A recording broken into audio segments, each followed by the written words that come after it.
promised you today that we would talk about all the perks of being a flight attendant. Let's start. So the first thing is that obviously you will be flying around the world on a random 1 a.m. Tuesday morning. You go to work, and after your work day, you're somewhere in Venice, a little alleyway, having some gelato. You actually start to sound like a bit of a fancy pants.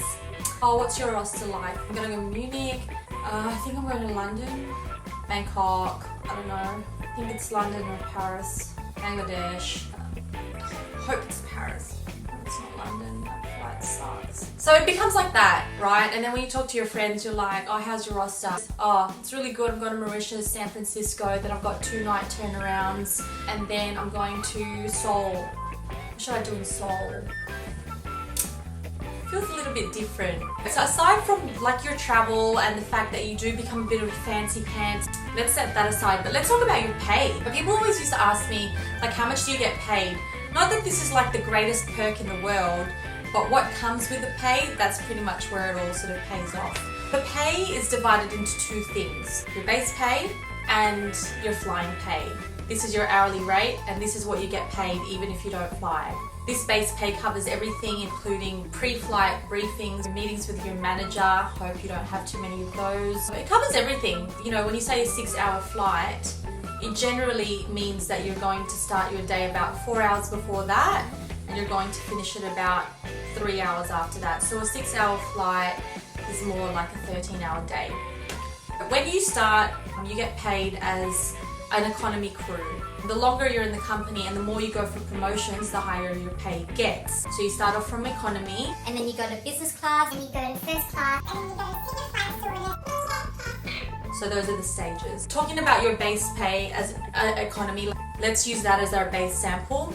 You probably will take home about 8,000 dirhams a month, which converts to about $2,800 or just over $2,800 a month. So it's really not that much. But your accommodation is paid for. You get an allowance on your landline, which I know nobody uses, but this is just FYI. Cash allowance. So every time you go on layover, you go check in, and then after you check in, you get issued a cash and like an envelope with cash in it. All the insurances were taken care of, so for that reason, I didn't really know what insurance really was until now. Yeah. Your transportation to and from work is paid for. You can either spend it all, you can save it all, you can do half and half. That money that you receive, it's all bankable. You can do whatever you want with it. It's like living at your parents'. So your pay is all yours. So that is economy pay. Then you go to business class. You start to take home maybe like 10,000 dirhams a month. It's about $3,300 to $3,500 a month. And then you go to first class. I don't know what first class is because I did not get the opportunity to do that. At the time, there was more of a demand for senior flight stewardesses, so I went straight for that. 12,000 dirhams a month, so that's about $4,300. Plus cash allowances. And then Pursa, 15,000 dirhams a month, that's about $5,300 a month.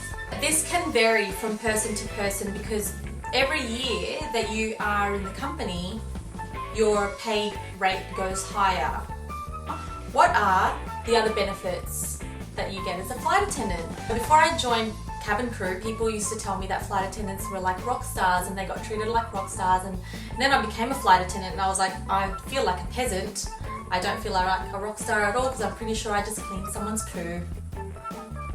There's a card, you get this awesome card. So that card allowed us into just so many hotels, I don't even know how many. Even for everyday dining. I'm pretty sure it worked for me when I went to Bangkok as well. I don't know what I was doing trying to use that card in Bangkok, but they took it. Crazy. So yeah, those are the perks of cabin crew. If you have any questions, leave them in the comments below.